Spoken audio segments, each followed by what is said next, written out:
ओम प्रणाम। श्रीम ऐश्वर्यम कल्पांत परिवार में आप सबका स्वागत है। द्वितीय पुष्प में हमारा इस सप्ताह में आज हस्तरेखा का वर्ग, हस्तरेखा विज्ञान ज्ञान।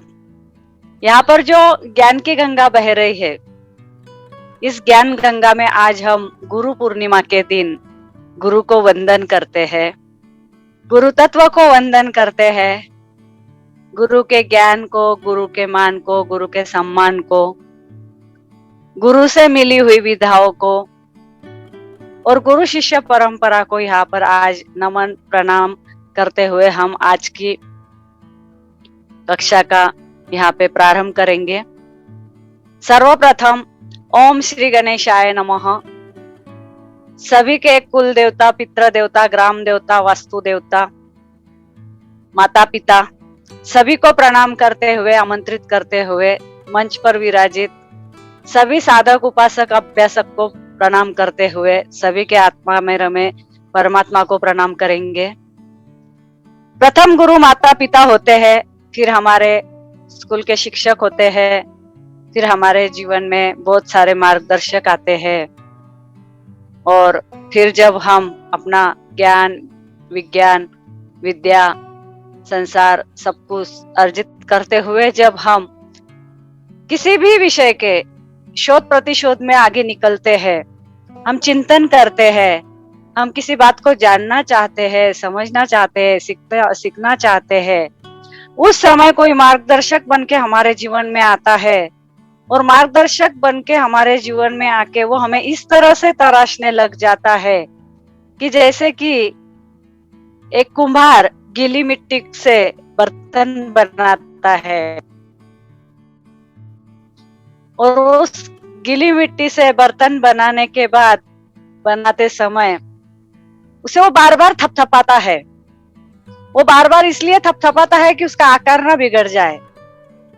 हमें दिखता तो है कि कैसा कुम्हार है ये, इतना छोटा सा बर्तन है और इसे इतने जोर जोर से थपथपा रहा है, किंतु इतना छोटा सा दिया बनाना हो, मटकी बनानी हो, सुरई बनानी हो या बड़ा घड़ा बनाना हो, गुरु के लिए छोटा और बड़ा कोई नहीं होता है। उसके लिए तो शिष्य ही होता है। फिर वो जड़ मूल हो, जड़मती हो, वो थोड़ा सुसज्ञ हो, होशियार हो, टैलेंटेड हो, अपने अपने इसमें 1 नंबर हो। हमें लगता है हम 1 नंबर पे, गुरु को लगना चाहिए, तो वह अपनी विदा से हमें उसी तरह से जिस तरह से कुम्हार मिट्टी को थपथपाते हुए एक सुंदर सा पात्र बनाता है, उसे सही धूप देता है, उसे सही आज देता है, उसमें सेंकता है और फिर वो सुंदर पात्र उपयोग के लिए बनता है। कुम्हार को सब भूल जाते हैं, पात्र का उपयोग होने लग जाता है और फिर मिट्टी में पात्र मिल जाता है और फिर किसी गुरु के हाथों जाता है और फिर वही घटनाक्रम चलते रहता है। तो गुरुर ब्रह्मा, गुरुर विष्णु, गुरुर देवो महेश्वर, गुरुर साक्षात परब्रह्म, तस्मै श्री गुरुवे नमः। तो आज हम गुरुदेव दत्तात्रेय को प्रणाम करते हुए हम इसी बात को यहाँ करना चाहते हैं कि हमने ज्यादातर देखा है कि गुरु माने क्या, कि कोई माला पहने हैं, भगवा पहने हैं, टीका लगाए है, बहुत कुछ आडंबर है और फिर हम जाएंगे, मंत्र लेंगे, जप करेंगे। ये सब बातें हैं, ठीक है, पर ये कहाँ तक है? क्या ये सब करना मतलब गुरु करना है क्या? या ये सब मतलब गुरु दीक्षा है क्या? ये सब मतलब गुरु मार्गदर्शन है क्या? गुरु हम किसे कहेंगे? जो हित को सोचे वो गुरु है, जो ज्ञान को बढ़ाए वो गुरु है, जो गुणों को बढ़ाए जो वो गुरु है, जो हमारे अंदर के रूह को जगा दे वो गुरु है। तो जब भी हमारे जीवन में कोई ऐसा आता है कि वो हमें जगा रहा है, हमारी कमियों को बता रहा है, हमारी कमियों को सुधार रहा है, वो अपने लिए कुछ नहीं चाहता है लेकिन हमें बहुत कुछ बनाना चाहता है, हमारे गुणों को वो तराशना चाहता है, तो समझ जाइएगा कि आपके जीवन में एक अच्छा मार्गदर्शक, एक गुरु, एक तत्व आ गया है, बस इस तत्व को पहचानने की कोशिश करें।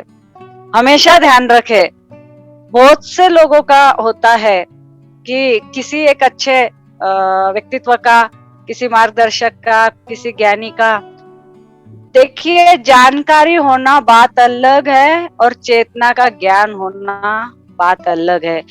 ज्यादातर हम क्या करते हैं कि जानकारी के पीछे भागते हैं और मूल ज्ञान को भूल जाते हैं, और फिर लोगों को ऐसे लगता है कि गुरु कर लेना, गुरु मंत्र में पड़ जाना, गुरु की सेवा करना, यानी कि हमने संसार से विमुक्त होना है क्या, हमें संसार छोड़ना पड़ेगा क्या, कल को हमारे बच्चे गुरु के पीछे चल पड़े तो बच्चे भी फिर गुरु गुरु करते करते वो शिष्य रूप में रह जाएंगे, फिर वो अपनी जिम्मेदारी नहीं संभालेंगे। ऐसे नहीं होता है। गुरु के साथ रहना जरूरी नहीं है, गुरु के पड़ोस में कुर्सी पे बैठ के फोटो निकालना जरूरी नहीं है, गुरु के तो दृष्टि में रहिए। सबसे मुख्य बात, हमें गुरु के दृष्टि में रहना है, गुरु के संग नहीं रहना है। गुरु कोई व्यक्ति नहीं है, गुरु कोई मूर्ति नहीं है, गुरु कोई व्यक्ति विशेष नहीं है, गुरु एक तत्व है। बहुत से लोगों को आदत होती है कि हम कहीं भी किसी मानी को थोड़ा सा देख ले तो बिल्कुल उसके चरणों में दंडवत करने लग जाते हैं, चरणों में गिर जाते हैं। मेरा यह मानना है, मैं बाकी सबकी बात नहीं करती, प्रणाम सबको करो, नमन सबको करो, पर चरणों में केवल अपने माता पिता और परमात्मा के झुको। आपकी माता और आपके पिता जितना हृदय से आपको आशीर्वाद देंगे, दुनिया का दूसरा कोई व्यक्ति नहीं देगा, आपका पति भी नहीं देगा। बुरा ना माने, यहाँ पे कोई किसी का पति भी बैठा है, मेरा भी पति यही बैठा है सामने। तो परम पिता परमात्मा को प्रणाम कीजिए। हाँ, उन्होंने इस सत्य को स्वीकारा है, तो मैं उनके सामने बोल रही हूँ, तो वो मुझे ही प्रणाम कर रहे हैं। तो हमें हमेशा ध्यान रखना चाहिए, नमन सबका करो, प्रणाम सबका करो, मान सम्मान सबका करो, पर बिना वजह किसी के भी चरणों में बहुत ज्यादा गिरो मत। अपना विवेक, अपना अस्तित्व संभालते हुए अपनी चेतना को जागृत कीजिए। और जो सच्चा गुरु है ना, वो कभी नहीं चाहेगा कि आप उसके चरणों में पड़े रहे, वो तो यही चाहेगा कि आप अपनी यात्रा, अपनी राह चलते रहे। तो हमें प्रणाम हमारे जन्मदाता माता पिता और परमात्मा को करना है, नमन सबको करना है, इज्जत सबकी करनी है, सम्मान सबका करना है, क्योंकि कल ही हमने बोला है गिवर बनिए, जो दोगे वही पाओगे। हमने किसी को गाली दी है, भले ही वो मुख पे ना दे, पर उसके आत्मा 10 बार देगी और तीसरा कोई आ जाएगा हमें देने। और हमने मान सबको दिया तो सम्मान हमें सब देंगे, क्योंकि हम जब एक को मान देते हैं ना, तब मान तो एक को ही जाता है, पर उसे देखने वाले 10 लोग होते हैं, तो वो 10 लोग हमारा सम्मान करते हैं। हम किसी एक को बुरा नहीं बोलते, हम वो 10 लोगों के अंदर हम कितने बुरे हैं ये बताते हैं, और यही तत्व देता है गुरु। तो गुरु तत्व से जुड़िए, क्योंकि जानकारी कितनी भी मिल जाए किसी भी विषय की, स्विच वर्ड हुआ, मेडिटेशन हुआ, हस्तरेखा हुआ, वास्तु विज्ञान हुआ, सारे ज्ञानों की किताबें तो पड़ी है मार्केट के अंदर, आप उसे पढ़ भी सकते हो, लेकिन उसके अंदर का मर्म उसका अभ्यासक ही आपको बताएगा, और जो बताएगा वह उस विषय का आपका मार्गदर्शक है, वह उस विषय का आपका गुरु तत्व है। आप जब उससे लेते समय, आप जब भी किसी भी विधि विधान को सीखते हो, उस समय आप जिस कुल में जन्मे हो, आपको कुल देवता का नाम पता हो या ना हो, आज जिस कुल में जन्मे हो उस कुल देवता को स्मरण कीजिए, गुरु तत्व को स्मरण कीजिए, और सामने जो भी बैठा है, वर्मा जी बैठे, शर्मा जी बैठे, रेखा जी बैठे, मीनू जी बैठे, या और जो भी बैठे हैं, इनके मुख से मुझे जो भी मिल रहा है वह मुझे मेरा गुरु तत्व दे रहा है। इस विधान से अगर आप ज्ञान को स्वीकार करोगे तो वह आपके लिए ज्ञान बन जाएगा, सिर्फ जानकारी नहीं रह जाएगी। और यदि आप कितना भी बड़ा जानकारी ले लो और अगर आप किसी को याद ना करो तो उसका ज्ञान में कभी रूपांतर नहीं होगा। तो ये आप आज इस गुरु पूर्णिमा के ऊपर मैं इतना ही गुरु तत्व के लिए बोलते हुए प्रणाम करूंगी। मेरे वचन आपको कितने याद रहेंगे पता नहीं, एक भी शब्द याद रह जाए तो मैं वो चला, देखो कहीं रह ना जाए, ये किसी संत ने बोला है। धन्यवाद। मैं चाहूंगी कि आज आचार्य श्री सबसे पहले हमको आशीर्वाद दे, फिर हम हमारी क्लास शुरू करेंगे। ओम प्रणाम। ओम प्रणाम। गुरु पूर्णिमा, गुरु की बात जहाँ होती है वो हमारे सबसे मन में पहले विचार आता है कि आपके गुरु कौन हो,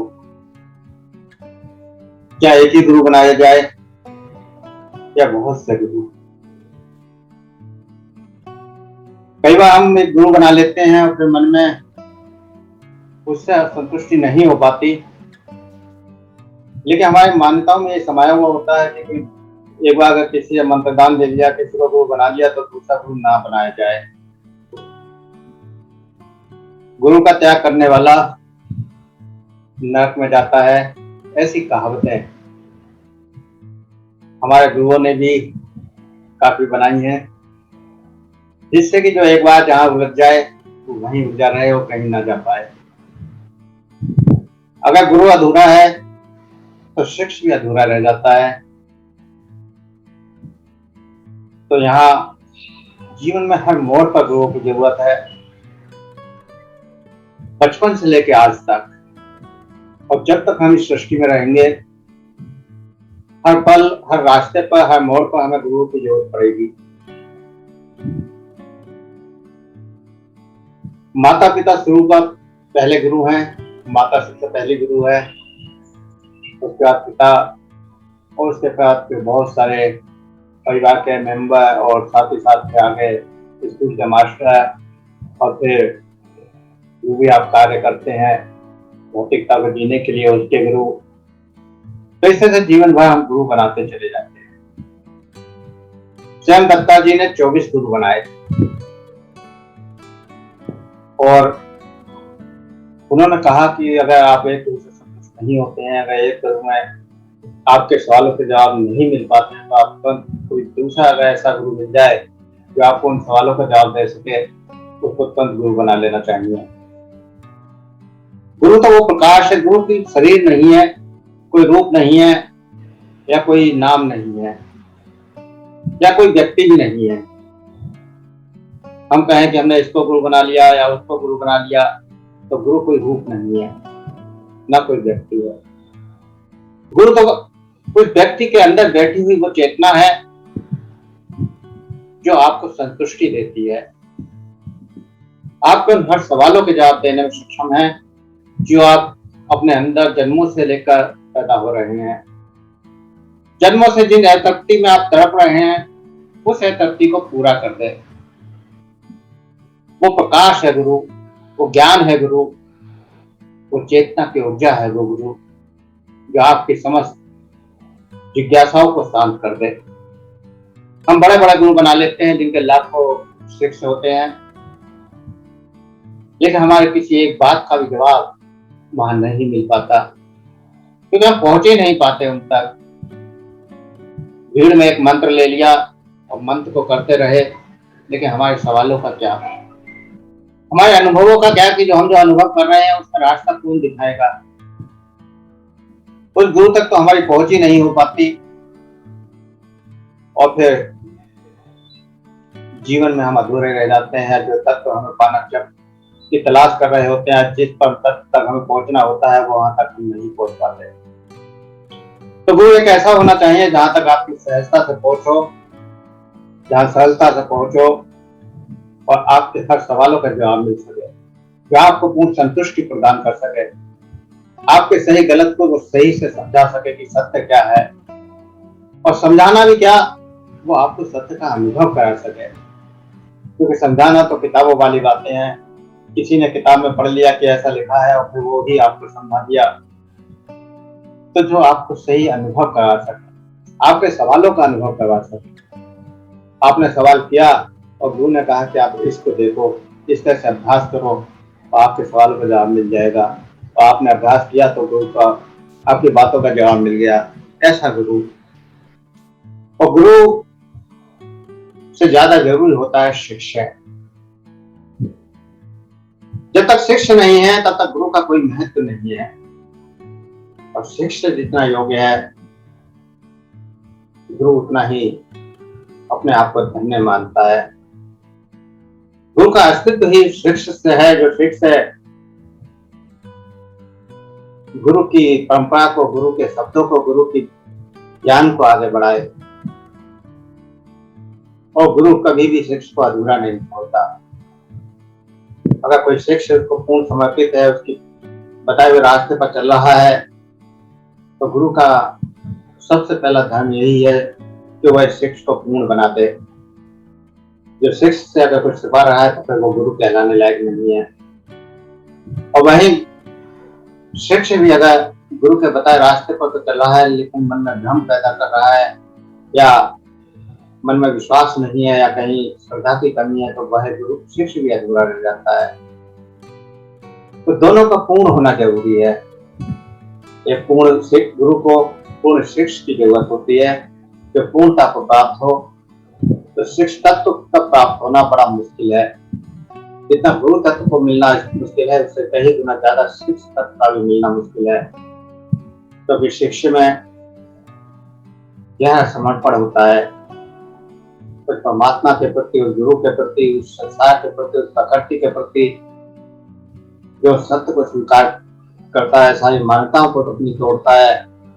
और मान्यताओं को, बंधनों को तोड़ना इतना आसान नहीं होता। तो जरूरी है शिष्य का ऐसा होना कि गुरु का नाम रोशन कर दे, गुरु के ज्ञान को सारे ब्रह्मांड में फैला दे। कहा जाता है कि गुरु ब्रह्मा, गुरु विष्णु, गुरु देवो महेश्वरा, गुरु साक्षात परब्रह्म, तस्मै श्री गुरुवे नमः। गुरु साक्षात परब्रह्म है, लेकिन गुरु सब कुछ होते हुए भी शिष्य के बिना अधूरा है। शिष्य ने अगर गुरु को परब्रह्म बनाया तो शिष्य का भी कर्म है कि उसे उस परम तत्व तक पहुंचाए, और उस परम तक पहुंचाकर उसे पूर्ण गुरु बना दे। एक गुरु हमेशा पूर्ण शिष्य को तैयार करता है, पूर्ण गुरु बनाता है। गुरु वही जो शिष्य को पूर्ण गुरु बना दे, जो कोई छुपाव ना रखे। गीता में भी कृष्ण ने अर्जुन को पूर्ण बनाया, गीता का ज्ञान देकर, और उस परम तत्व तक पहुंचाया। ऐसे ही अगर हम शिष्य की बात करें तो अगर चंद्रगुप्त है तो चाणक्य है, अगर सिकंदर है तो अरस्तु है, और रमाकांत आचरेकर सचिन तेंदुलकर के नाम की वजह से जाने जाते हैं। हर गुरु का नाम शिष्य से चलता है। शिष्य ही गुरु का दर्पण होते हैं। तो शिष्य का महत्व हमेशा गुरु से कई गुना ज्यादा आगे होता है। लेकिन गुरु और शिष्य का गहरा संबंध केवल विश्वास और श्रद्धा से बना हो, जहाँ भ्रम ना हो, ऐसे गुरु और शिष्य इस पृथ्वी पर, इस ब्रह्मांड में, इस मंडल में जो जन्म जन्मों तक लगातार चलते रहते हैं। ऐसी गुरु शिष्य परंपरा जो केवल एक जन्म की नहीं होती, हजारों जन्मों की होती है, और लगातार इसी प्रकार जन्म जन्मांतर तक चलती रहती है। वो परंपरा हमेशा ऐसी ही चलती रहेगी और चलती आई है, तो आगे भी चलेगी। तो आज गुरु पूर्णिमा पर इतना ही। आगे रेखा जी क्लास स्टार्ट करेंगे आज। धन्यवाद आचार्य, आपके आशीर्वाद के लिए। आज सुबह ही मैं मेरे जैसे आज आचार्य जी ने बोला कि भगवान दत्तात्रेय ने भी 24 गुरु बनाए हैं, तो हमारे भी जीवन में बहुत सारे, हम रेखा से रेखा किशोरी बनने का जो हमारा सफर है, इसके लिए बहुत सारे आशीर्वाद है, बहुत सारे लोगों का सहयोग है, सहभाग है, और उसी से हम यहाँ तक है और आज भी सीख रहे हैं। और आप लोगों के अंदर भी जो गुरु तत्व है, उनसे भी हम बहुत सारी बातें सीख रहे हैं। तो सुबह में ही जब हमारे एक गुरु तत्व से हम मिले, और बस उनके ओर देखते हुए मस्तिष्क में 2 लाइन आई, और वो लाइन ऐसी आई कि मैंने देखा, वहां पे तो मैंने प्रस्तुत की, बोले आगे, मैंने आगे नहीं पता, इतना ही आया है, अभी आएगा दिन भर में। लेकिन मैंने देखा कि मेरे जितने भी मार्गदर्शक है, उन सब मार्गदर्शकों में मैंने वही गुण देखा, वही सहजता देखी, वही सरलता देखी। मैंने कहीं पे भी आडंबर नहीं दिखा। तो मैं आज आचार्य वर्मा जी को, हमारे यहाँ की आचार्य मीनूश्री, यह भी हमारे लिए हम इन्हें गुरु तत्व में ही इन्हें मंच पे देखते हैं, तथा आप सबके अंदर विराजित गुरु तत्व को मैं यह 2 पंक्तियां पहले अर्पित करती हूँ। कहीं ऐसा ना हो कि पूजा तो कर ली, वंदन तो कर लिया और पुष्प चढ़ाना रह जाए। तो मैं अपने भाव पुष्प चढ़ाती हूँ, गुरु आज्ञा हो तो, और फिर मैं अपने अभ्यास को शुरू करती हूँ। जी बिल्कुल। ना फूलों के हाथ, ना कुमकुम रोली प्रसाद, ना कोई पूजा विधान, फिर भी लुटा दिया है ज्ञान। गुरुवर तुमको करे प्रणाम, गुरुवर बारंबार प्रणाम, गुरुवर वंदन और प्रणाम। इतना ही, धन्यवाद। ओम प्रणाम। चलिए सब लोग एक बार गहरी सांस लीजिए, थोड़ा सा टेंशन में बैठ जाइए, अपनी रीढ़ की हड्डी को सीधी कीजिए, सरल बैठिए। हमें अब हमारे अभ्यासिक मोड में जाना है, तो कहीं ऐसा ना हो कि हम बोली हुई बातों में ही रह जाए। तो दीर्घ श्वास लेते हुए छोड़िए, अपने हाथों को रफ कीजिए और अपना पेन हाथ में लीजिए।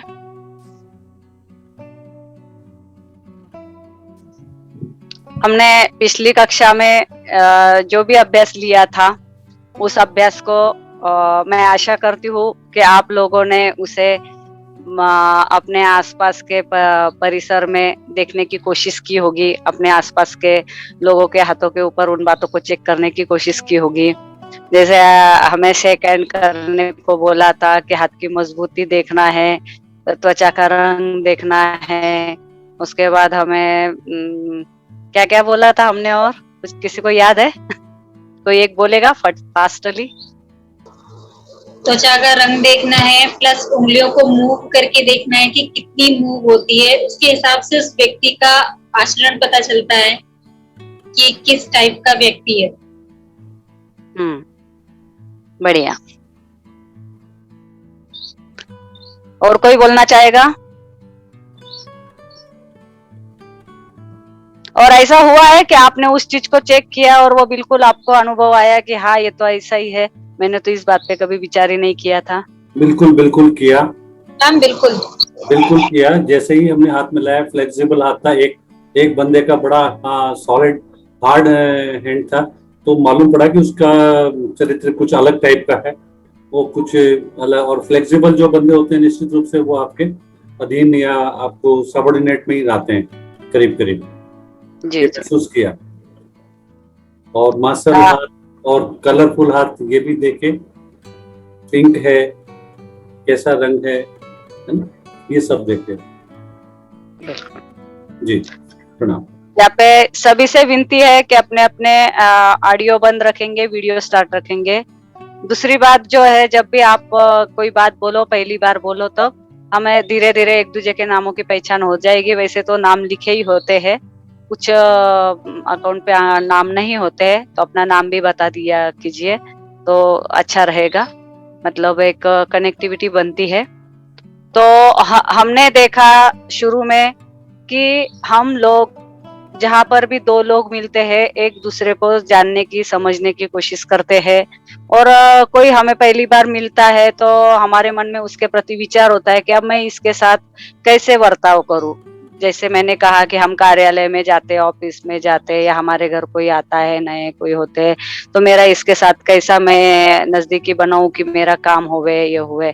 तो इन सब बातों को जानते हुए, या हम किसी दुकान में जाते हैं, शॉपिंग के लिए जाते हैं, मॉल में जाते हैं, और वहां के व्यक्ति से अगर हमें बार्गेनिंग करनी है, तो या हमें कोई चीज हमारे हिसाब से चाहिए, बहुत सी बार ऐसा होता है कि लोग 2-4 पैटर्न बताते हैं और अगला नहीं बताते हैं। उन्हें पता होता है कि जो लोग बहुत देखते हैं वो कुछ नहीं लेते हैं, तो वो भी बड़े होशियार होते हैं। क्योंकि कहते हैं ना, first impression is last impression. पहली बार जिस पे नजर पड़ जाए और वो अच्छी लग जाए तो उसके आगे दूसरा कोई अच्छा लगता ही नहीं है। हम इतनी सारी साड़ियां देखते हैं और पहले जो 2-4 डाली होती है उसी में की एक चॉइस करते हैं। ये सभी महिलाओं के चेहरे पे मुस्कुराहट आ रही है, ये सबका अनुभव है। तो दुकानदार भी आपसे होशियार होए हुआ है। फिर भी ऐसे दुकानदार को हमें अगर समझना है, हमारे तरह से अगर उसे हैंडल करना है, कहने का तात्पर्य क्या है कि हर जगह एक व्यक्ति दूसरे व्यक्ति को समझने की कोशिश करता है, उसके साथ अपना तालमेल बनाने की कोशिश करता है। और अगर हमें ये बेसिक टिप्स अगर पता है तो हमारा ये तालमेल अच्छे से बन जाता है। और इसका सबसे ज्यादा उपयोग होता है ट्रेन में, कि कभी कभी हमारा रिजर्वेशन नहीं होता है और जब टीसी आता है तो टीसी को भी हम तो दोस्त बना ले। ऐसे हमारे अंदर खूबी चाहिए कि टीसी बोले कि भाई ये ले, तू मेरे ही सीट पे आराम कर ले करके। तो इस तरह से हमें व्यवहार करते आना चाहिए, ये चातुर्य हमारे अंदर चाहिए। या सामने वाला व्यक्ति कैसा है उसके मुताबिक हमें हमारा वहां पे जो भी स्वभाव का प्रेजेंटेशन है वो होना चाहिए। ये हमने सबसे मुख्य बात देखी। उसके बाद हमने क्या देखा कि यही बातें हम सेकंड से देख सकते, कलर से, हाथों के रंग से देख सकते, त्वचा की मजबूती से देख सकते, त्वचा के जो परत है उससे देख सकते हैं। उसके बाद हमने क्या देखा, उसके बाद में हमने ये देखा कि यह सारी बातें तो है, लेकिन अगर हम किसी के हाथों में हाथ ना मिला पाए तो हमें हाथ को हम पीछे करके ये कर सकते हैं। हम उसके बाकी के हाव भाव, उसकी बाकी की बातों का जो भी विवरण है उसे हमें वहां पे समझने की कोशिश करनी है कि हम यह व्यक्ति अगर बैठते समय अगर अपने हाथ को इस तरह से बैठा है, इस तरह से बैठा है, तो इसी पे से उसकी वाली हमें यह मूवमेंट भी समझ में आ जाती है। अब हम आगे आते हैं कि हाथों के आकार कितने होते हैं, प्रकार कितने होते हैं, फिर वो प्रकारों के गुण भी कुछ होते हैं क्या। तो सबसे पहले क्या है कि हमें व्यक्ति पता चल गया, ठीक है, अब ये व्यक्ति ऐसा है, इससे हम थोड़ा हंसी मजाक कर ले सकते हैं या इसके सामने हमें गंभीर रहना है। फिर हमें उत्सुकता क्या होती है कि ये व्यक्ति कैसा होगा। मैंने इतने सारे पॉइंट बोले, लेकिन सत्व रजतम अभी किसके ध्यान में नहीं आया है, तो मैं ही बता देती हूँ कि हमने क्लास को दूसरे दिन छोड़ते हुए क्या बोला था कि हर व्यक्ति के अंदर सत्व रजतम ये 3 गुण होते हैं। और ये 3 गुण कहाँ होते हैं, सत्व रज तम। अंगुलियों के अंदर भी जो पोर्स होते हैं, इनमें प्रथम पोर सत्व, दूसरा पोर जो होता है वो रज, और तीसरा पोर होता है तम। तो इनको हम आगे विस्तृत में तो देखेंगे, लेकिन सबसे बड़ी बात यही होती है कि हमारे 2 माइंड होते हैं, सबकॉन्शियस और कॉन्शियस, और इन दोनों के बीच में होता है अनकॉन्शियस। तो आज हम सबकॉन्शियस, कॉन्शियस एंड अनकॉन्शियस, इस बात को हम नोट करेंगे। उसके बाद में हम क्या नोट करेंगे कि सत्व, रज और तम 3 गुण जो होते हैं, ये 3 गुणों वाले व्यक्ति में सत्व को हम बुद्धि रूप में भी देखेंगे कि जो लोगों का सत्व विभाग, जो प्रथम विभाग होता है वो ज्यादा, यानी कि अंगुलियां ज्यादा लंबी होना, ये पहला पोर ज्यादा लंबा होना, ये जो होता है ना, ये सत्वता का प्रतीक होता है, ये बुद्धि का प्रतीक होता है। ऐसे लोग जो होते हैं बहुत ज्यादा बुद्धिशाली होते हैं, जन्म से ही बहुत ज्यादा इंटेलिजेंट होते हैं ये लोग, इनको कुछ ज्यादा बोलना नहीं पड़ता है बिल्कुल, यानी कि कोई किताब को अगर एक बार पढ़ ले तो इनके ध्यान रहता है। फिर इनके अंदर ये भी बात होती है कि मतलब पॉजिटिव बातें तो होती है कि इनको बार बार बोलना नहीं पड़ता है, इनको हर बात ध्यान रहती है, लेकिन कभी कभी क्या हो जाता है कि ये बातें कुछ ऐसी अनचाही बातें होती है कि जिसे हमें छोड़ देना चाहिए। ठीक है, अभी बोल दिया रेखा मैम ने, थोड़ा सा पूरा बोल दिया, इतना 1 घंटा अच्छा बोलती है, फिर 10 मिनट आपको थोड़ा सा अगर आपने होमवर्क नहीं किया, बोला तो फिर छोड़ देना चाहिए ना, पर वैसे नहीं होता है। व्यक्ति उस बात को पकड़ के बैठ जाता है कि उन्होंने मुझे बोला, इसने मुझे बोला, उसने मुझे बोला, इसने बोला, उसने बोला, ये दिमाग में रख के हम कहीं ना कहीं हमारे ही माइग्रेन को हम जन्म देते हैं। तो हर बात के पॉजिटिव और नेगेटिव दोनों बातें होती हैं। दोनों भी ये होते हैं। तो हमें उस बात का हमेशा ध्यान रखें कि जो भी हमारे पास अच्छे गुण है उनका हमें ज्यादा से ज्यादा अच्छे से अच्छा उपयोग लेते आना चाहिए। अब ये हो गया सत्व विभाग, आज हमने देखा, और बुद्धि। दूसरा होता है रज, और तीसरा होता है तम। इसके ऊपर हम आगे बात करेंगे। अब हम अगर देखेंगे तो आचार्य एक हथेली का फोटो शेयर कीजिए। अब ये जो आपके सामने हाथ है ये हमारी हथेली है। हाँ, तो ये जो हथेली होती है, यह हथेली जो है इसके अलग अलग आकार होते हैं, जैसे वर्गाकार, चमचाकार, नुकेली, ऐसे इसके वाले बहुत सारे प्रकार होते हैं। इसी तरह से हमारे हाथों के ऊपर जो 5 अंगुलियां है, इन 5 अंगुलियों के 5 नाम होते हैं। 5 अंगुलियों के ऊपर जो यह पौर है, हर अंगुलियों के ऊपर 3-3 पौर होते हैं। तो इन पौर के भी अपने विशेष महत्व होते हैं। तो आज हम सर्वप्रथम ये देखेंगे कि हमारे हाथ की आकृति में अगर हम बोलेंगे तो यह विषय सिर्फ सुनने का है। यह पिक को आपको बस ऐसे ही देखते रहना है, इसका कोई आज ज्यादा विषय नहीं है, इसलिए हम और ज्यादा डिटेल में लेंगे।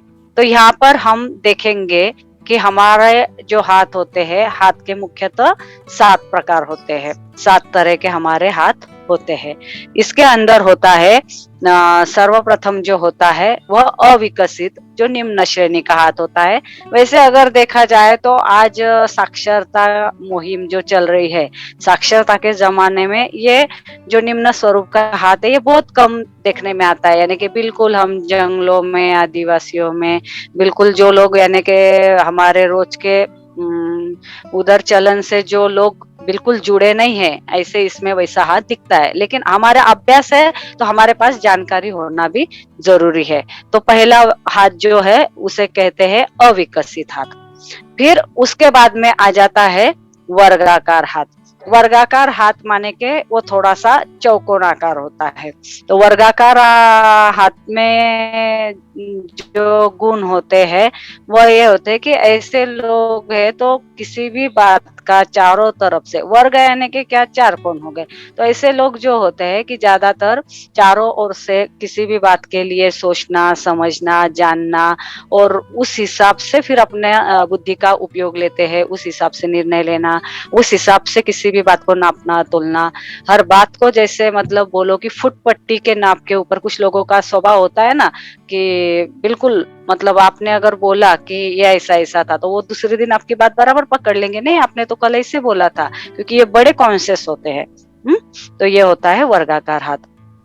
इसके बाद में हमारा आता है तीसरा चमचाकार हाथ। चमचाकार हाथ में क्या होता है कि स्टार्टिंग में तो हाथ थोड़ा सा छोटा होता है और वो आगे जाते जाते जाते फैलता है, जैसे सूप का आकार होता है। हम सूप को देखते हैं तो ये जो लोग होते हैं ये संशोधन प्रवृत्ति के होते हैं।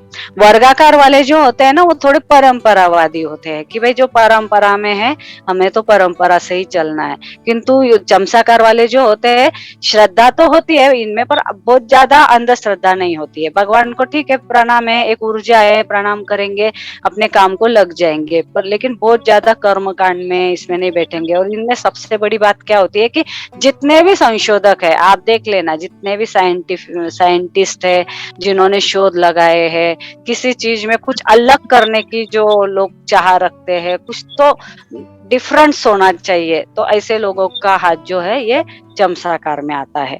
फिर हम इसके आगे देखेंगे तो चौथा जो होता है वह हमारा दार्शनिक गठिला हाथ होता है। फिर हमारा 5वां जो हाथ आता है वह होता है कलात्मक हाथ। छठा हाथ होता है मनोवैज्ञानिक, आदर्श हाथ जिसे बोला जाता है। और फिर 7वां जो हाथ होता है वह मिश्रित हाथ होता है। आप प्रश्न जो है चैट बॉक्स में डालिए।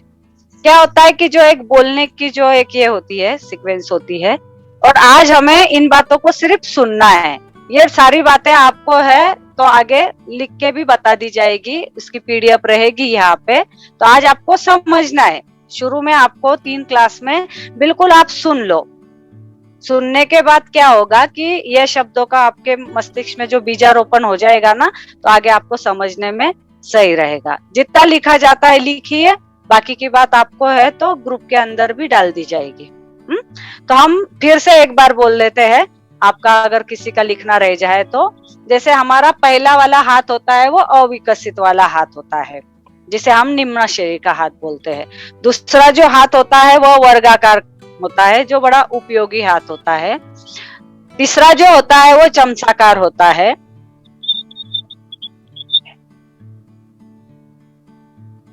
इसे हम ये बोल सकते हैं कि यह जो हाथ होता है, ऐसे लोग स्वाभाविकता ही बड़े गतिशील होते हैं। ऐसे लोगों के अंदर जो है बड़ी ही कार्य की गति होती है। संशोधक प्रवृत्ति का हाथ होता है ये। चौथा जो हाथ होता है वह दार्शनिक गठीला हाथ होता है, गाढ़दार हाथ होता है। पांचवा जो हाथ होता है वह कलात्मक होता है। कलात्मक हाथ, कला माने क्या है? हम देखिए, जैसे कोई पेंटिंग करता है, वो बिल्कुल यानी कि जो दृश्य है उस दृश्य को वहां पे रेख ना रेख, एक एक लाइन वो उसमें उतारता है, यानी कि इनके अंदर ना सूक्ष्मता होती है।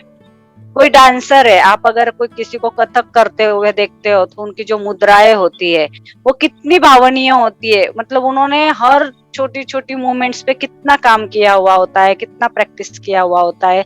ये सब कब होता है कि जब हम किसी भी बात को बड़ी ही सूक्ष्मता से परीक्षण निरीक्षण करके सीखे और फिर हम उसे प्रस्तुत करते हैं।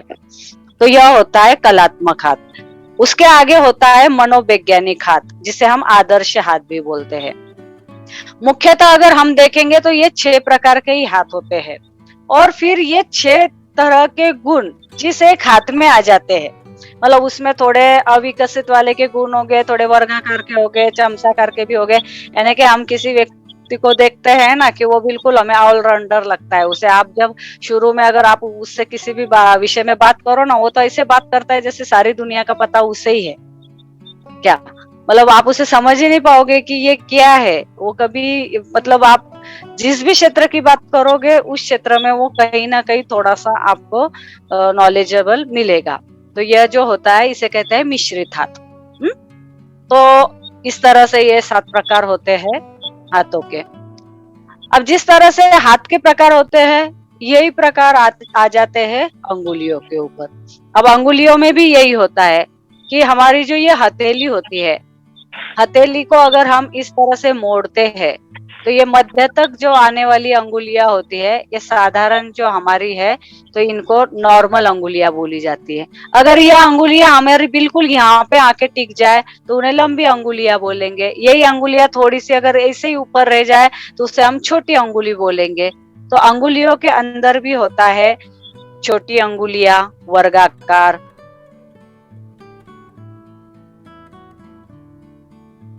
लंबी अंगुलियां। आपकी इमेज अच्छी जगह देख सकते हैं। हाँ, फिर अंगुलियों में होती है गाढ़दार अंगुलियां। ये जो है ना, ये यहाँ पे तो ऐसे गांठ होती है इनमें। तो गाढ़दार अंगुली। फिर होती है चपटी अंगुली। बिल्कुल किसी की अंगुलियां मतलब जैसे जैसे बेजान सी दिखती है कि जिसमें जैसे जान ही नहीं है। फिर होती है सूक्ष्म अंगुलियां, सूक्ष्माकार। सूक्ष्माकार का भी एक अपना विशेष महत्व है।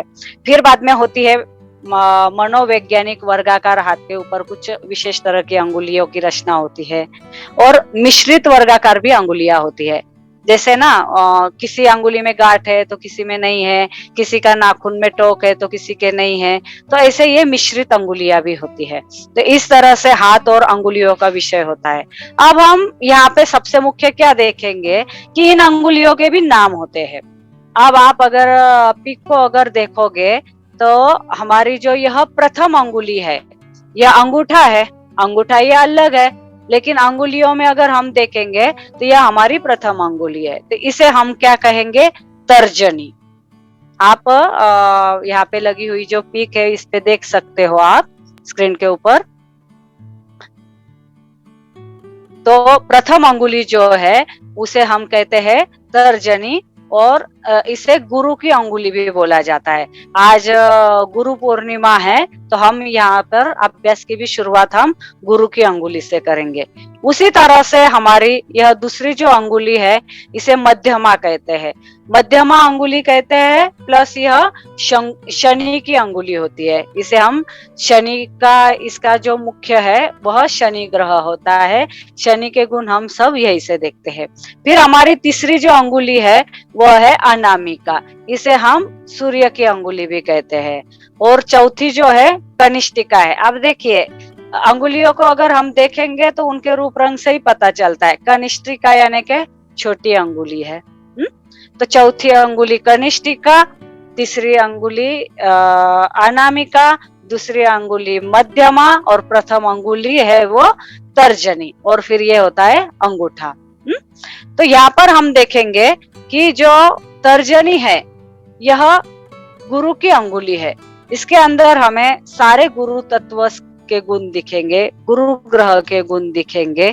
यहाँ से हम देखेंगे कि गुरु क्या होता है, गुरु के गुण क्या होते हैं, इस अंगुली का वैशिष्ट्य क्या है, इस अंगुली की अगर ऊंचाई सही है तो क्या है, इसकी ऊंचाई कम है तो क्या है, यह अगर बिल्कुल बराबर है तो कैसी है। अब इसकी अंगुली की प्रथम तो हाथ के हिसाब से सारी अंगुलियों की हाइट क्या है इसे देखा जाता है।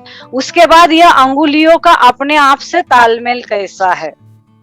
यहाँ पर सबसे प्रथम जो मध्यमा होती है, मध्यमा अंगुली का जो प्रथम पोर होता है, प्रथम पोर के मध्य तक अगर तर्जनी जाती है, मध्यमा के पहले पोर के, ये पहला पोर जो होता है ये यहाँ तक होता है हमारे, इसके यहाँ पे मध्य तक अगर यह तर्जनी जाती है, जैसे मेरी जा रही है, तो ऐसे लोग बड़े ही आत्मविश्वासी, समतोल, ऐसा इनका स्वभाव होता है। ये लोग जो होते हैं कि बिल्कुल अपनी बात को बताने में, समझने में, समझाने में बिल्कुल इनका इतना आत्मविश्वास होता है कि इन्हें जो कहना है मैम आवाज कट रही है। बस कहना है। प्रभावी जो लोग होते हैं, गुरु माने क्या हो गया। मैम आपकी आवाज कट रही थी। अब आ रही है। हाँ जी मैम। गुरु का सबसे मुख्य गुण देखिएगा। आज हमने शुरू से क्या देखा है, मैंने क्या बोला कि गुरु क्या करता है, कुंभार क्या करता है कि गीली मिट्टी जो होती है उससे कोई पात्र बनाता है, उसे वो आकार देता है। आकार देने के लिए वो थपथपाता है, थपथपाता है, अच्छा आकार देता है, उसे अच्छे से अग्नि में सेकता है और वह पात्र वो प्रस्तुत करता है। तो यानी कि ये सब करने के लिए क्या चाहिए, ऊर्जा चाहिए। तो गुरु की अपनी स्वयं की ऊर्जा होती है।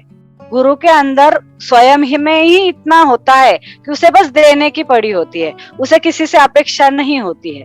तो यह गुरु का सर्वोत्तम गुण है। तो गुरु की अंगुली जिनकी भी, उसकी हाइट, उसका पर्वत, मतलब कोई भी ग्रह जो होता है वो कब प्रभावी होता है कि उस पे आने जाने वाली रेखा है।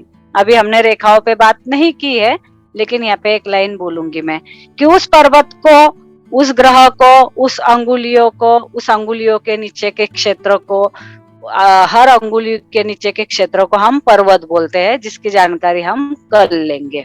तो किसी भी ग्रह को प्रभावी हम कब मानते हैं कि वहां से आने जाने वाली रेखाओं का उगमंत, उसके बाद वहां का पर्वत का सही से होना, उसके बाद उस अंगुली का बिल्कुल सरल होना, या वो किस अंगुली की ओर झुक रही है उस हिसाब से उसके गुण कम ज्यादा होते हैं, उसकी सर्वोपरि हाइट। तो आज हम बात कर रहे हैं सबसे मेन गुरु के अंगुली के ऊपर। जिन भी लोगों के हम गुरु के अंगुली को जब देखते हैं तो गुरु का जो गुणधर्म होता है, गुरु का गुणधर्म हम इसके सबसे मुख्य तो इसके पर्वत से जान सकते हैं कि इसके पर्वत का विकास कैसा है। दूसरी बात, हाथ की त्वचा कैसी है। मैंने जो पहले दिन क्लास दी थी वह हमें हर जगह उपयोग में आने वाली है।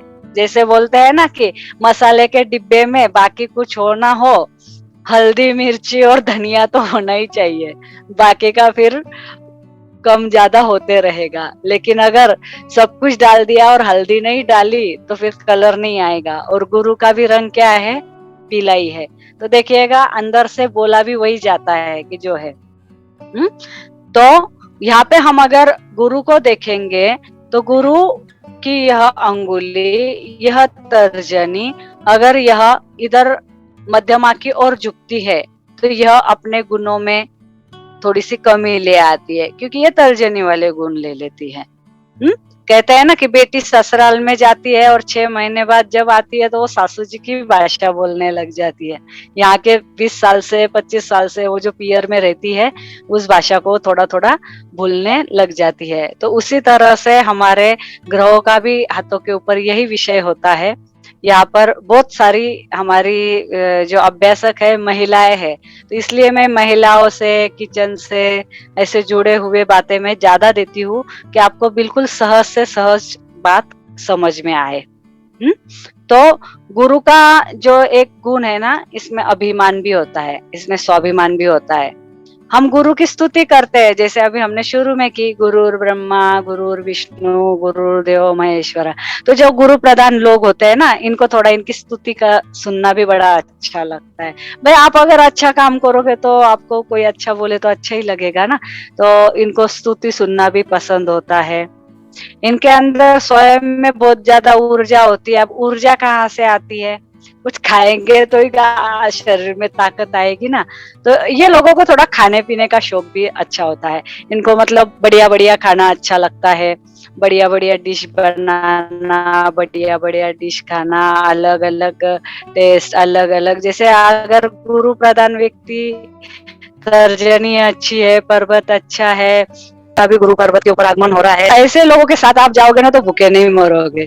ये कहीं ना कहीं से तो बराबर लॉकडाउन में भी खाने पीने की व्यवस्था अच्छे से लगा लेंगे। यानी कि इनके अंदर जो ऊर्जा होती है उस ऊर्जा को निर्माण करने का भी स्रोत इनके अंदर होता है। ऐसे लोग जो होते हैं धर्म के प्रति बहुत ज्यादा आसक्त होते हैं, धर्म के प्रति बहुत ज्यादा समर्पित होते हैं। धर्म माने क्या? हमारा हिंदू मुस्लिम ईसाई ये धर्म नहीं, या हम कोई जैसे जाति से नहीं लेंगे धर्म को कि कोई ब्राह्मण है, कोई मराठा है, कोई मारवाड़ी है, गुजराती है, ये धर्म नहीं। धर्म माने क्या कि इनके अंदर आपने बचपन से जो बात डाल दी वो इनका धर्म है। आपने अगर किसी को बोल दिया कि अंडा खाना खराब है, ये हमारे लिए अच्छा नहीं है, तो ये लोग जो है ना कि फिर इनको आप वो एशिया खंड के उधर ले जाके कहीं पे किसी मतलब बोलते हैं ना कि ऐसे जंगल में छोड़ दो, बिल्कुल कहीं पे किसी पेड़ पे मच्छी मांस खाए, ये लोग प्राण त्याग देंगे। तो इनका जो धर्म होता है ना, ये धर्म के प्रति इतने ये होते हैं कि मतलब ये लोग अपनी ही बात को, जो इन पे संस्कार हुए हैं उन बातों को लेके ही ये चलते हैं। तो इनके अंदर ये गुण बड़ा होता है। ये लोग जो होते हैं धर्म प्रचारक भी होते हैं। वैसे इन लोगों का रुझान अध्यात्म की ओर भी होता है। तो अध्यात्म गुरुओं के अगर हम हाथ देखेंगे तो उसपे हमें दिखेगा कि गुरु से जुड़े ज्यादा से ज्यादा गुण आपको मिलेंगे। आप बोलोगे कि आप बोल रहे थे कि धर्म यानी कि ये नहीं और धर्म माने के वो नहीं। कहने का तात्पर्य क्या है कि हम यहाँ पर जो रहते हैं कि हमारे यहाँ आस्तिक और नास्तिक ये दो बातें हैं, या अध्यात्म जो है ये हम हमारे यहाँ पे इन बातों को अध्यात्म यानी कि अध्यात्म में रहने वाला व्यक्ति मतलब बहुत ज्यादा स्पिरिचुअल, बहुत ज्यादा विवेकी, बहुत ज्यादा ये हमारी मान्यताएं है। लेकिन मान्यता एक होती है और गुण एक होता है। तो गुरु प्रधान जो व्यक्ति होता है सबसे मुख्य क्या होता है कि देना ये स्वभाव है। फिर देता कौन कौन है? राजा देता है। राजकीय पॉलिटिक्स में जाने वाले जो लोग होते हैं, नेता जो होते हैं, वो भी गुरु प्रभावी होते हैं। क्यों होते हैं? कि राजकीय इसमें आपको इतने सारे लोगों से मिलना, इतने सारे लोगों की जिम्मेदारी लेना, इतने सारे लोगों के लिए काम करना, यानी कि जिम्मेदारी लेने वाला जो विषय होता है वो कौन लेता है? जिसके पास ऊर्जा है, जो कुछ करने की चाह रखता है, जो कुछ देने की चाह रखता है, ऐसा व्यक्ति ही किसी भी बात की जिम्मेदारी ले सकता है। और उसके लिए क्या चाहिए? ऊर्जा चाहिए। और ऊर्जा किसमें होती है? गुरु में होती है। तो इसीलिए यह मध्यमा जो होती है, यह गुरु प्रधान व्यक्ति के हाथ में पाई जाती है। उसका सर्वश्रेष्ठ मुख्य प्रथम गुण होता है आत्मविश्वास। क्योंकि मैंने अभी जितनी भी बातें बोली, यह सब करने के लिए आपका आत्मविश्वास होना जरूरी है। आपका अगर स्वयं के प्रति नहीं आत्मविश्वास, तो आप दूसरों की जिम्मेदारी क्या लोगे? बहुत से लोग होते हैं कि आप अगर उनको बोलो कि आज तुम्हें ऐसे ऐसे करना है, और वो आइन टाइम पे मना कर देते, तो आप देख लेना कि उनका कहीं ना कहीं तर्जनी में गड़बड़ है। बहुत से लोग होते हैं, अरे तुम तो रहने दो, मैं तो ऐसे फटाफट कर लूंगा। देख लेना तर्जनी जरा ज्यादा ही ऊंची चल रही है। यानी कि कुछ दूसरी बात, अपनी बात रखने की जब बात आती है, कुछ लोग इतने मतलब ये रखते हैं, हिचकिचाते हैं बोलने में। बोलूं क्या, करूं क्या, मेरी सुनेंगे क्या, मेरी समझेंगे क्या, मुझे मना तो नहीं कर देंगे। यानी कि क्या है, इनको अपनी बात रखते समय खुद पे खुद का आत्मविश्वास नहीं है, इसके लिए इनकी बातों को कोई मानता भी नहीं है।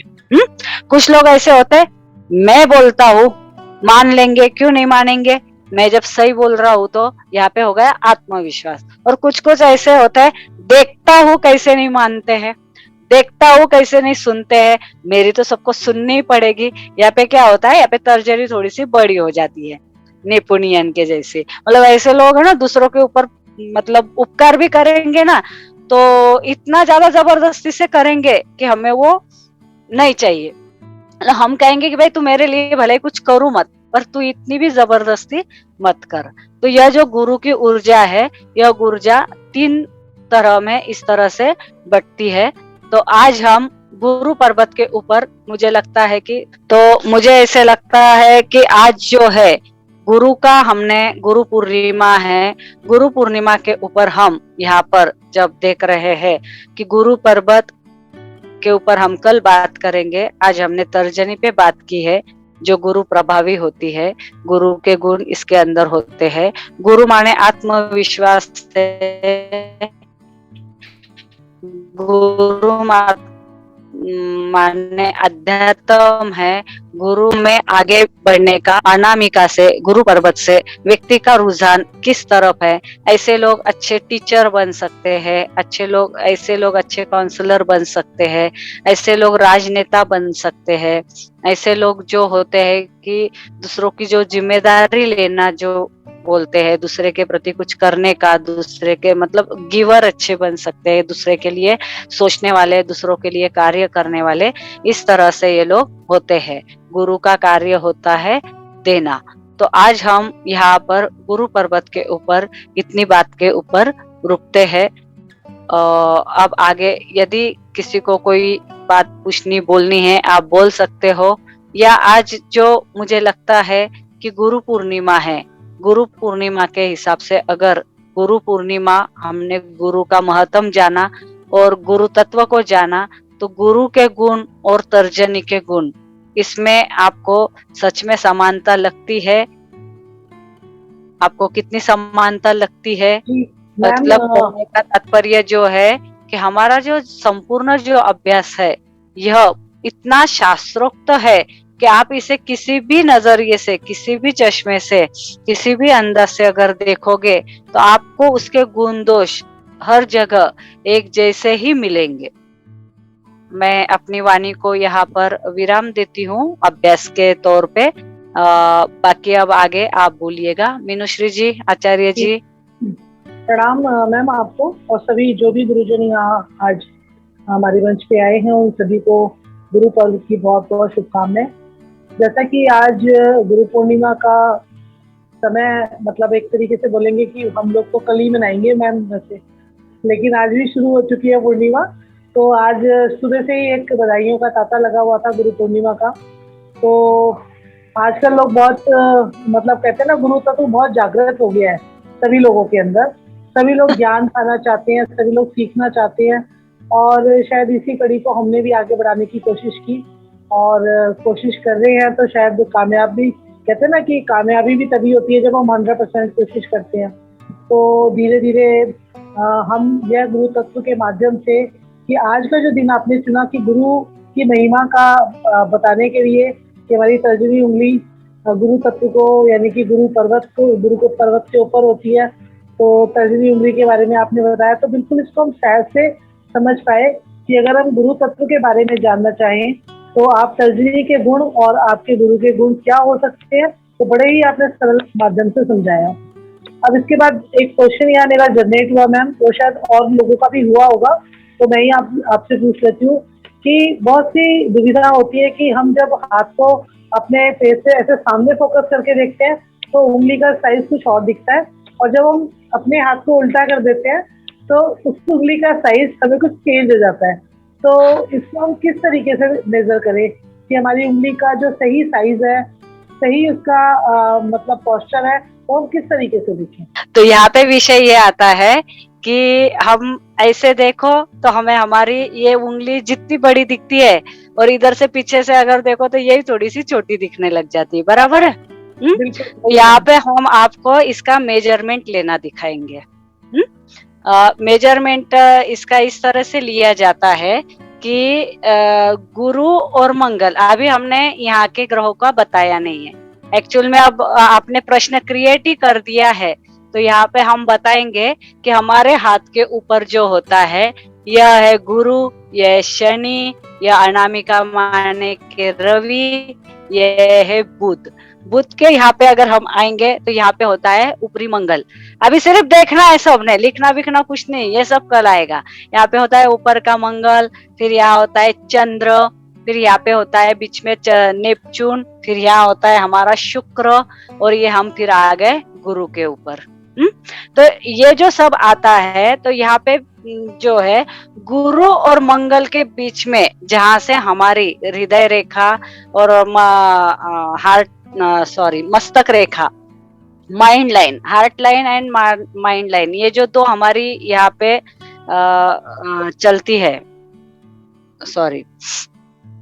जीवन रेखा और मस्तक रेखा, लाइफ लाइन और माइंड लाइन, ये जो दो लाइनें होती है, इसका जो ये प्रथम बिंदु होता है, यहाँ से लेके तो यहाँ तक हमें ये फुटपट्टी पे गिनना होता है। तो ये कितना है, इसको हम सेंटीमीटर पे गिनेंगे, तो ये होता है 70 से 70, 72, 75, 73, 78, ऐसा ये हो सकता है। तो इसे गिनने के बाद हमें गिनना होता है हमारी मध्यमा को। मध्यमा की हाइट को जब हम देखते हैं तो तब हम इसका, ये दोनों में से जो बड़ा है उस पे से भी हम मेजरमेंट करेंगे कि हथेली बड़ी है क्या उंगलियां बड़ी है। बहुत सी बार आपने तो सिर्फ अंगुलियों का पूछा, लेकिन मैंने एक जवाब और आगे दे दिया आपको कि हथेलियों से अंगुलियां बड़ी है कि छोटी है, ये भी कैसा देखा जाए, इसका मेजरमेंट यहाँ आएगा। उसी तरह से हमने आगे से ही जो है तो मेजरमेंट अंगुलियों का आगे से ही लेना है, और यहाँ से जब हम मेजरमेंट लेते हैं मध्यमा का लेना है पहले, और मध्यमा के बाद हम बाकी की अंगुलियों का जब लेते हैं तो हमें सभी अंगुलियां छोटी कौन सी बड़ी कौन सी, इसका हमें बराबर अंदाज आता है, क्योंकि अनामिका और तर्जनी में बहुत ज्यादा स्पर्धा है। बहुत सारे विधान जो होते हैं कि दूर से हमें, अब हम ऐसा अगर देखेंगे तो तर्जनी बड़ी दिखती है, और ऐसा अगर देखोगे तो अनामिका बड़ी दिखती है। तो ये दोनों के, कोई इधर से देख के, अगर मैं बार बार ऐसे बैठती हूँ, कोई अगर इधर से देख के बोलेंगे कि अनामिका ऐसी है, रेखा जी का स्वभाव ऐसा है, और कोई है तो मैं ऐसे जब करती हूँ या किसी ने मेरा सामने से हाथ देखा हुआ है, या किसी का कभी योग आया कि मैं ऐसे बैठी और उसने अगर उसे निरीक्षण किया है, ऐसे बैठूंगी तब है तो ये अंगुली मेरी छोटी दिखेगी। तो मतलब ये हमारा पूरा प्रिडिक्शन जो होता है उस व्यक्ति के लिए, जो भी हमने सोचा हुआ होता है या उसके लिए हमने जो भी अपना रिपोर्टिंग बनाया हुआ होता है, वो पूरा उल्टा हो सकता है। तो इसके लिए जो मेजरमेंट होता है वो ज्यादातर आगे से ही लिया जाता है, वो फुट पट्टी से लिया जाता है। मध्यमा अंगुली का और बाकी की अंगुलियों का सबका एक गणित बनाते हुए वो लिया जाता है। आया ध्यान में? Thank you so much ma'am, क्योंकि ये इतना असमंजस वाली स्थिति रहती है। जैसे कि आपने बोला कि हाथ को जब हम सीधा करते हैं तो हमारी अनामिका बड़ी हो जाती है, और जब हम हाथ को उल्टा करते हैं तो हमारी अनामिका छोटी हो जाती है। तो ये दोनों फर्क नजर आते हैं, वो अनामिका के साथ भी दिखता है और वो हमारी तर्जनी फिंगर के साथ भी दिखता है। तो आज आपने बहुत सुंदर तरीके से बताया कि इसको हमने कैसे मेजर करना है, और हमने सही तरीके से मेजरमेंट करने के बाद ही जब हम उसका प्रिडिक्शन करेंगे तो वो 100% सही आएगा। तो आपको और मैं बहुत आज गुरु पूर्णिमा के अवसर पे ये बताऊंगी कि इसका एक जो टेक्निक है वो हमने, मतलब हमारी यहाँ संस्था जो कार्य करती है, ये हमारा अपना खुद का, मतलब बोलेंगे कि ये रिसर्च है कि हम लोगों ने अलग अलग तरह से, हमारे अंदर भी पिछले 12 वर्षों से ये चल रहा था कि कहीं ना कहीं जो थोड़ा चुकता है वो कहाँ पे होता है। तो इस लॉकडाउन काल में हमने इसके ऊपर तो ज्यादा काम किया है। मतलब लॉकडाउन का उपयोग तो हमने ज्यादा से ज्यादा मेजरमेंट के तरीके कैसे और कितने और क्या क्या हो सकते हैं, इस विधा के ऊपर ही हमने काम किया है। तो यह हम आपको बिल्कुल देंगे, लेकिन इसके लिए मैं फिर बोलूंगी कि हमारी क्लास को आपको 80% लेना पड़ेगा, क्योंकि वहां तक हम जाएंगे जब तक हम पूरी जानकारी नहीं ले सकते तब तक मेजरमेंट का कोई उपयोग नहीं है। मेजरमेंट लेने के लिए आपको बेसिक पूरा समझना बहुत आवश्यक है। लेकिन आज आपने प्रश्न बहुत अच्छा पूछा, और आज कहूंगी कि गुरु चरणों में यही मेरे तरफ से गुरु भेंट रहेगी आप सबके अंदर बसे हुए गुरु तत्व में, कि मेजरमेंट ये बहुत ही हस्तरेखा का मुख्य अंग बन गया है। आज प्रथम दिन हम लोगों ने एक आपको कार्य बोला था कि आप यहाँ पे जो क्लास में जुड़ रहे हो तो आपको एक पेड़ का संकल्प लेना है, पेड़ लगाना है, वृक्ष लगाना है। तो आचार्य श्री जी, मैं आपको विनती करूंगी कि हम आज के वर्ग का समापन आपके आशीर्वाद से, आप ओंकार की ध्वनि कीजिए अपनी 3 बार, आशीर्वाद देते हुए, ओंकार बोलते हुए, हम श्री गुरुदेव को नमन करते हुए आज की क्लास को हम समापन करेंगे। और हम मन में सहज होकर बैठेंगे, सभी सहज होकर बैठ जाएं। और हम लोग आज एक वृक्ष लगाने का संकल्प लेंगे, और वृक्ष हमारा मन में भी लगेगा सभी और मन में सहज होकर बैठ जाएं, सहज होकर बैठ जाएं। आंखें कोमलता से बंद, हाथ की मुद्रा में सहज हो जाएं। 2 गहरे सांसों के साथ सहज हो जाएं। 2 गहरे स्लो लॉन्ग ब्रीदिंग, धीरे धीरे गहरे और लंबे श्वास। जो श्वास बाहर जाए तो समस्त मन की जितनी भी चिंताएं, विचार थे, वो सब बाहर निकाल दे इस समय। जो तक सुना, जो तक किया, वो सब शांत हो जाए। और 3 बार गहरे ओम का गुंजन करेंगे। तो गहरा श्वास भरें। ओम।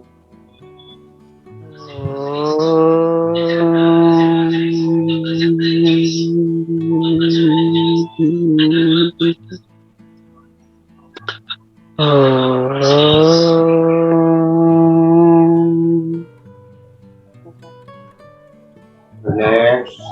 हर बार ओम के बाद कुछ क्षण के लिए रिलैक्स। अब फिर गहरा श्वास भरें। ओम।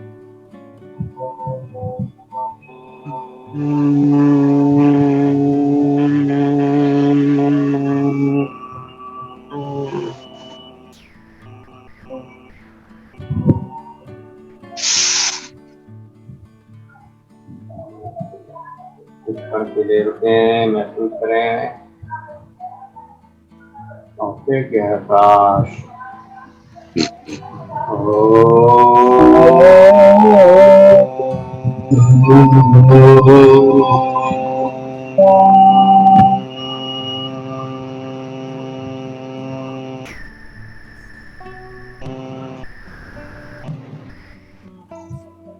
शेष उस ओमकार को परम तत्व को महसूस करते हुए मन में संकल्प करें कि हम सभी इस सुनित ओमकार का संकल्प करते हैं कि अपने आसपास किसी मंदिर में, किसी बगीचे में कोई ऐसा वृक्ष लगाएंगे जो सबको लोग हरियाली दे, सुख शांति दे, हमने आनंदित करे। कोई भी ऐसा वृक्ष जो जीवन के लिए उपयोगी हो, ऐसा वृक्ष जिसके नीचे बैठकर जब कोई शीतल हवा का अनुभव करे तब वो वृक्ष और वो दोनों ही पूर्ण आनंद को प्राप्त हो। तो सभी को एक एक वृक्ष कम से कम लगाना है, किसी मंदिर में, किसी भी पार्क में या किसी भी ऐसी जगह जहाँ आप सहजता से लगा सकते हो। और अगर कहीं ये जगह आसपास ना हो तो अपने गमले में ही कहीं आप अपने घर में छत के ऊपर एक पौधा जरूर लगा लें। एक पौधा भी आपको वो आनंद देगा जब आप इस पौधे को देखेंगे तो इस पौधे से आपको ऊर्जा मिलेगी। पौधे भी बात करते हैं, पेड़ भी बात करते हैं, वो भी आपको सिखाएंगे।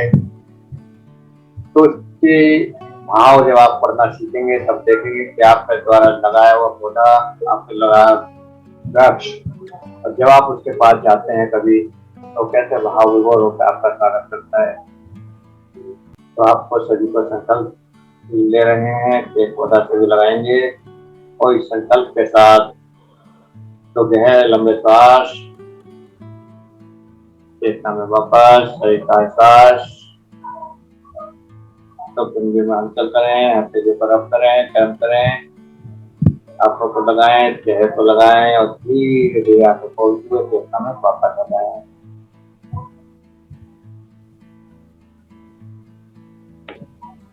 प्रणाम गुरुजी। प्रणाम। आपके संकल्प को जो आज आपने दिया तो मुझे नहीं पता सुबह आज ये संकल्प मुझे किसने दिया। मैंने 2 पौधे आज अपने गमले में लगाए हैं, तो वृक्ष तो नहीं बोलूंगी लेकिन पौधे मैंने लगाए हैं आज। बिल्कुल, कुछ भी ऐसा प्रकृति को दें तो प्रकृति में पौधे हमें जीवन दे रहे हैं और उसके लिए जरूरी है कि हम भी एक पौधों को जीवन दें। सृष्टि इसी तरह से चल रही है, हम जीवन दाता भी हैं और ग्रहण करता भी हैं। और सर हमारी संस्था जिस तरीके से लगी है इस कार्य में, तो हमने पहले भी जो साधनाएं की हैं उसमें भी हम लोगों ने सबको संकल्प करवाया। तो जो लोग अपने आसपास किसी ऐसे प्लेटफॉर्म पे नहीं लगा पाए बड़े वृक्ष, तो उन्होंने उस संकल्प को हम लोगों से करवाया। तो उसके हेतु जो भी पौधा आप लगवाना चाहते हैं, अलग अलग जगह पर हम उन पौधों को रोपते हैं। तो हमारी संस्था इस कार्य में बहुत अग्रसर होकर के कार्य करती है और अभी पीछे हम लोगों ने काफ़ी पौधे लगवाए थे। तो अगर कोई ऐसा चाहता है कि आप इस संकल्प को हमारे साथ जुड़ करके पूरा करना चाहते हैं, तो जो भी पौधा आप उस पौधे का जो भी अमाउंट है वो संस्था के एड्रेस से दे सकते हैं। आपके नाम से वो पौधा लगा करके आपको जरूर उसकी फोटो भी शेयर करेंगे। तो ऐसा हम पहले भी करते आए हैं। आप खुद भी उस पौधे को लगा के अपनी फोटो शेयर कर सकते हैं ग्रुप पर। और अगर आप ऐसा चाहते हैं कि आपके पास समय की व्यवस्था नहीं बन पाती है कई बार कि हम उस पौधे की बाद में हम देख रेख भी नहीं कर पाते कई बार, और अगर कर पाते हैं खुद से स्वयं जो किया गया है उससे बेहतर तो कुछ भी नहीं है। लेकिन अगर हम नहीं कर पाए तो हम अगर ये संकल्प आप हमें देना चाहें तो आप हमारे को दे सकते हैं इस संकल्प को, तो हम आपके नाम से उस पौधे को जरूर रोपण करेंगे। तो इसी के साथ सर और किसी व्यक्ति के मन में तो आपको ही पौधा लगाना है कि उसे विदा सीखने का बोलना है। एक पौधा जमीन में लगेगा और एक किसी के हृदय में लगेगा। आप चाहते हो कि यह ज्ञान आपके नजदीकी किसी को मिले तो वो पौधा तो आपको ही लगाना है। बिल्कुल, अभी किसी का मैसेज है तो उन्होंने बोला है कि नीम का वृक्ष के लिए, तो आपको अगर लगता है कि जो भी वृक्ष आप लगवाना चाहते हैं, आप अपनी नर्सरी में तो एटलीस्ट जा ही सकते हैं। नर्सरी में पौधे का आप रेट पता करें और उस अमाउंट को आप हमारे जो गुरुजी का जो नंबर है उस पर आप उसको अमाउंट को शेयर कर सकते हैं। तो जो भी आपकी सुविधा अनुसार, क्योंकि अपने द्वारा किया गया कार्य तो सबसे अच्छा होता है, लेकिन कहते हैं कि अगर हम किसी के साथ जुड़ के भी इस कार्य को करते हैं तो इसका भी हमारे को बेनिफिट तो मिलता ही है। तो आप संकल्प लें और इस संकल्प को पूर्ण भी करें। तो ये भी संकल्प को पूर्ण करना है और कोशिश तो यही करें कि आप खुद ही अपने हाथ से लगाएं तो ज्यादा अच्छा है। बिल्कुल, चाहे छोटा पौधा लगाएं चाहे बड़ा पेड़ लगाएं, अपने हाथ से लगाएं तो ज्यादा अच्छा है, क्योंकि उसका आनंद जो आपको मिलेगा, जो उसकी खुशी आपको मिलेगी, जो उसकी एनर्जी आपको मिलेगी, उसको जब आप एहसास करेंगे तो वो अद्भुत होगा। बहुत अच्छा एक अनुभव है कि अभी हमने आज से 5 साल पहले मैंने कुछ पौधे लगाने शुरू किए थे, तो अब वो थोड़ा वृक्ष बन गए हैं। तो जब मैं पार्क में जाती हूँ तो मैं उनको देखती हूँ तो मतलब मुझे बड़ा अपने आप में आनंद फील होता है कि मतलब वो फलों के वृक्ष थे जो मैंने लगाए थे और वो थोड़े बड़े हो गए हैं, तो एटलीस्ट फल भी आएंगे। तो आज ही जो मैंने एक वृक्ष लगाया उससे बहुत सुंदर, जिसे कहते हैं ना कि इतने सुंदर फ्रूट्स आए, तो मतलब मन बड़ा आनंदित होता है उस चीज को देख के, क्योंकि वो जो फ्रूट आए वो भी हम ही लोगों ने खाने हैं। प्रकृति तो हमें दे ही रही है।